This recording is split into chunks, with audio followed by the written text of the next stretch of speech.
लोगोफोर बे भिडिअआव नोंथांमोना इउएनअनि सोमोन्दो गोनां गासैबो गुदि बाथ्राफोरखौ आं बाहाय फोरमायनो आखायाव लानाय जादों दि दिनैसिम इउएनअआव सोर माला मा जाबोखो इउएनअखौ मानो दानाय जाखो बेखौ आं नोंथांमोननो फोरमायनो आखायाव लानाय जादों। बेनिखायनो नोंथांमोना भिडिअखौ जोबजासिम नायलां, जोबजासिम नायबा नोंथांमोना बुजिनो हागोन मा फोरमायनो नागिरदों, मा खालामनो नागिरदों। मानो होनबा मोनफ्रोमबो कम्पिटिटिभ एग्जाम इन्टारभिउफोराव बेनि सोमोन्दै सोंनाय जायो, बेनि बागै सोंनाय जायो, जायखौ जोङो इन्टारभिउफोराव नुनो मोनबोयो। बेनि थाखायनो नोंथांमोननि एग्जामनि थाखायबो गोनां जानानै फैगोन। बेयो दिनैसिम मा सोलिगासिनो दङ बेखौ नोंथांमोना बे भिडिअआव नुनो मोनगोन। बेनिखायनो जोबजासिम नायलां, स्किप खालामनो नाङा, बारस'नो नाङा आरो नोंथांमोना दानो लाइक खालामनानै दोन जाहाथे नोंथांनि लाइब्रेरियाव एड जाना थायो आरो नोंथाङा गोसोबानो नुफिनबाय थायो, जाहाथे बावलाङा। आरो नोंथाङा गोदानबा चेनेलखौ साबस्क्राइब खालामनानै ला, अब्ला आरो नटिफिकेसन बेलखौ थुनानै ला, नोंथांनियाव थाबैनो सहैबाय थागोन बेफोरबायदि मोनफ्रोमबो आंनि आपडेटफोर आपल'ड खालामनायफोरा। अब्ला फैदो लोगोफोर जों जागायदिनि भिडिअखौ। इउएनअनि ओंथिया जाहैबाय इउनाइटेड नेशन्स अर्गेनाइजेशन। बेनि फुल फर्मआ जाहाथे मुलुगनि हादरफोरनि गोजोन आरो खौसेथि लाबोनायनि थाखाय बेखौ आफादखौ दानाय जादों, बेखौ जोङो गोसोआव लानांगोन। बेनिफ्राय नेक्स्टआव दङ इउएनअनि फर्मेसन एबा दानाय। इउएनअखौ दादोंमोन 1945आव 24 अक्ट'बर खालि। अब्ला बेखौबो जों गोसोआव लानांगोन माब्ला दाजादों। आरो बेखौ दादोंमोन सेन फ्रान्सिस हादराव बेखौ दानाय जादों, सेन फ्रान्सिस हादराव। बेखौबो जों गोसोआव लानांगोन। बेनिफ्राय बेनि हेडक्वार्टारा जाहैदों निउयर्क, इउएसएनि निउयर्कआव। United States of America, United States of आमेरिकानि सिटि निउयर्कआव बेखौ दानाय जादों।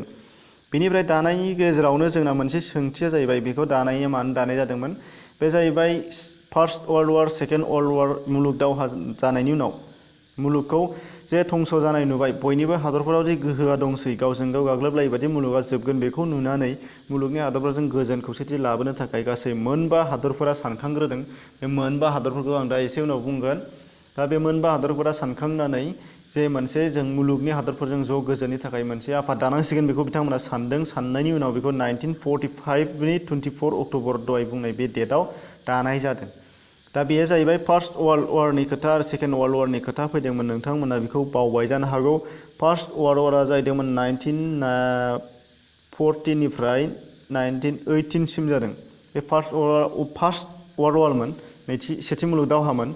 बिनिफ्राय सेकेन्ड वर्ल्ड वारआ माला जादोंमोन बेखौ जों बावबाय जानो हागौ। बे जाहैबाय 1939निफ्राय 1945सिम, 1939निफ्राय 1945सिम। बेखौबो जों गोसोआव लानो नांगोन। बेनिफ्राय बे 45सिम जानाय लोगो लोगो जानायाव नुबाय माबे जापानाव हिर'शिमा आरो नागासाकियाव एटम बमा गारनानै धंस' जादों। बेखौ नुनानैनो 1945नि 24 अक्ट'बर खालि इउएनअखौ दानाय जादों। अब्ला बेखौ बारदो। दानिया नेक्स्टआव जाहैबाय आं दहाय बुंदोंमोन पार्मानेन्ट मेम्बार्स मोनबा हादरफोरा सानखांग्रोदोंमोन। बेफोरो मा हादरफोर?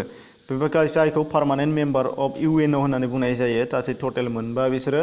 बे जाहैबाय दङ आमेरिका, फ्रान्स, रासिया, चाइना आरो ग्रेट ब्रिटेन। बे मोनबा हादरफोरा ज' सानखांग्रोनानै बे इउएनअखौ दानाय जादों, बेखौ गोसोआव लानांगोन। बेखौ पार्मानेन्ट मेम्बार्स होननानै सोंनाय जागोन, बेखौ गोसोआव लानांगोन। बेनिफ्राय टटेल मेम्बार्स अफ फर्मेसन टाइम, दाजेननाय समाव इउएनअखौ दाजेननाय समाव गासै मेम्बार्सफोरा बेसेबां दंमोननो? 51ल'मोन दाजेननाय समाव। नाथाय बावैसो बांनानै 193 जाबाय। आरोबाव 2019सिमाव 195 जाहैबाय बिनिया, 195 जाहैबाय। अब्ला जों गोसोआव लानांगौआ बेबो नंला। बेसेबां जाखो? 195। आथिखालाव इउएनअनि मेम्बारफोरा 195 जाबाय। जों बेखौ गोसोआव लानांगोन, 195सिम सौहैबाय। बेखौबो गोसोआव लानांगोन। दाजेननाय समाव नाथाय 51ल' दंमोन, 51। दानिया मेइन बडिस, इउएनअनि फांसन्सफोर, बडिफोर, पार्टफोर, मा दालाय आफादफोर दङ इउएनअआव, बेनि सोमोन्दै नोंथांमोनाबो मिथिनो नांगोन। बे जाहैबाय फार्स्टआव दङ जेनेरेल एसेम्बलि। जेनेरेल एसेम्बलियानो बयनिख्रुइबो देरसिन। बेनिफ्राय सिकिउरिटि काउन्सिल, बेनिफ्राय इक'नमिक एन्ड ससियेल काउन्सिल, बेनिफ्राय दङ ट्रास्टिशिप काउन्सिल, 5आव दङ इन्टारनेशनेल कर्ट अफ जास्टिस, बे दङ। आरो ओमफ्राय 6आव दङ सेक्रेटारियेट। बेसोर गासै मोन 6था बडिफोर दङ इउएनअआव। बेखौ जों गोसोआव लानांगोन। मोनबा सोंनाय जागोन, सोङो मालाबा मोनबेसे दङ होननानै, मोनबा, मोनद', बेफोरखौ गोसोआव लानो नांगोन। नेक्स्टआव जाहैबाय सेक्रेटारि जेनेरेल अफ इउएनअ सेक्रेटारि जेनेरेल हिसाबै माब्ला सोर थाबोखो बेखौबो जों गोसोआव लानांगोन। बे जाहैबाय फार्स्ट इउएनअनि जेनेरेल सेक्रेटारि जेनेरेला जाहैबाय थ्रेइगब्ली बेयो जागोन नर्वे हादरनि। बेनि टार्मा जादोंमोन 1946 निफ्राय 1952 सिम 1946 सिम जों बेखौ गोसोआव लानांगोन। बबे हादरनिमोन? नर्वेनि। फार्स्टआव जादोंमोन बेनो बिथाङा थ्रेइगब्ली, बेखौ जों गोसोआव लानांगोन। बेनिफ्राय सेकेन्डआव जादों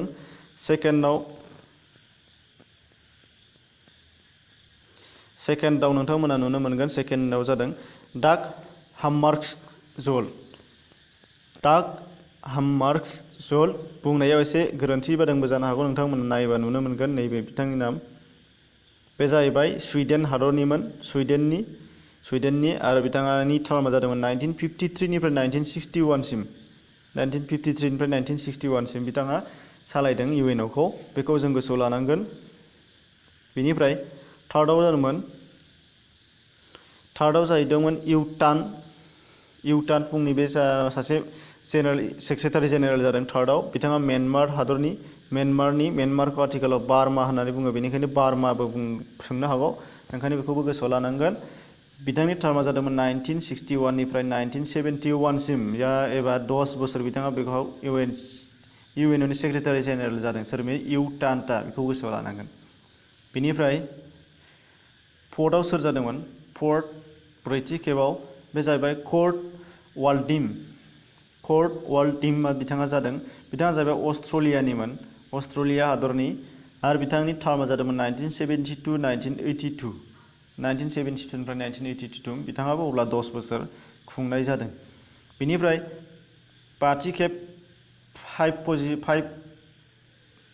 बाथि खेबाव जादोंमोन सोर? जाफिर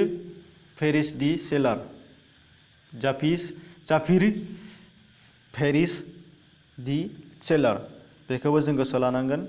बिथाङा जाहैबाय पेरु हादर, आरो बिथाङा 1982 निफ्राय 1991 सिम खुंदों, बेखौबो जों गोसोआव लानांगोन। बेनिफ्राय सिक्सथआव दङ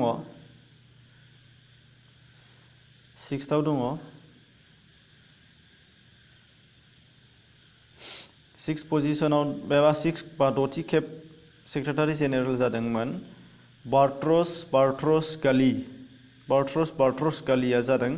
बिथाङा इजिप्ट हादरनि टार्मा जादों 1992 निफ्राय 1996 सिम बिथाङा सेक्रेटारि जेनेरेल मोनदोंमोन। बेनिफ्राय सेभेनाव जाहैबाय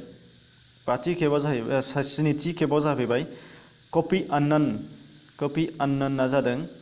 बे जाहैबाय गाना हादरनि 1997 निफ्राय 2006 सिम जादों बिथाङा सेक्रेटारि जेनेरेल अफ इउएनअ। बेनिफ्राय नेक्स्टआव जाहैबाय 8आव बावैसो जानानै थांनाय 8थि खेबनि थाखाय बेन कि मुन, जों बेखौ नुबाय जानो हागौ। बेन कि मुन फ्राय सोंनाय जायो। बेन कि मुन थांनाय 2007 नि 3 जानुवारियावसो बिथाङा बेखौ एंगारदों। बिथाङा जाबाय साउथ करियानि 2007 निफ्राय 2017 सिम बिथाङा खुंदों, 10 बोसोर खुंदों बिथाङाबो बेन कि मुन, बेखौबो जों गोसोआव लानांगोन। बेनिफ्राय जोबथा एबा आथिखालसिम सोर सेक्रेटारि जेनेरेल जानानै दङ इउएनअनि? बेसो जाहैबाय जोंनि लेटेस्ट सोंथि जायो। 9 पजिशन एबा जोबथा गुथि सेक्रेटारि जेनेरेल जादों। बे जाहैबाय एन्टनियो गुटारेस, बेखौ जों गोसोआव लानांगोन। एन्टनियो गुटारेस गुथि खेबनि थाखाय जादों। बिथाङा बबे जायगानि बेखौ सोङो। आथिखालनि इउएनअनि सेक्रेटारि जेनेरेल एन्टनियो गुटारेसआ बबे हादरनि? पर्तुगाल हादरनि। बिथाङा पर्तुगाल हादरनि, गोसोआव ला, पर्तुगाल हादरनि। फ्राय बयनिख्रुइबो गोसो होसिननांगौआ बे जानानै दङ। प्रेजेन्टखौ सोंगोन, कारेन्ट एफेयार्सआव सोंनाय जागोन बेखौ।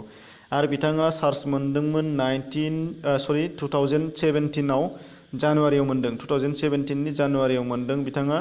बबेसिम मोनदों टिल डेट अब्ला अदेबानि दासिम सोलिगासिनो दङ बिथाङा सेक्रेटारि जेनेरेल अफ इउएनअ जानानै। अब्ला जों बेखौ गोसोआव लानांगोन। अब्ला नोंथांमोना भिडिअनि सायाव मोनबाय दे माबा मोनसे मोनबाय इउएनअनि सोमोन्दै जाय कुइसना नोंथांनि नेक्स्ट एग्जामनि थाखाय फार्स्ट कुइसन जानो हागौ। बेनिखायनो नोंथांमोना भिडिअनि सायाव मोजां मोनदोंबा लाइक खालाम। खनसे बुंबावबाय गोदानावबा नोंथाङा चेनेलाव गोदानै फैदोंबा साबस्क्राइब खालामनानै ला, नटिफिकेसन बेलखौ थुनानै ला आरो बिदि मोनबाय थानांगौनि थाखाय आंखौ थुलुंगा होनायनि थाखाय नोंथाङा लोगोफोरनिसिम शेयार खालामनानै हो। कमेन्ट बक्सआव फोरमायहर नोंथांमोना भिडिअनि सायाव माबायदि मोनदों। मोजां मोननाय गाज्रि मोननाया नोंथांमोननि सायाव। अब्ला गोजोन्थों लोगोफोर, गुड बाय।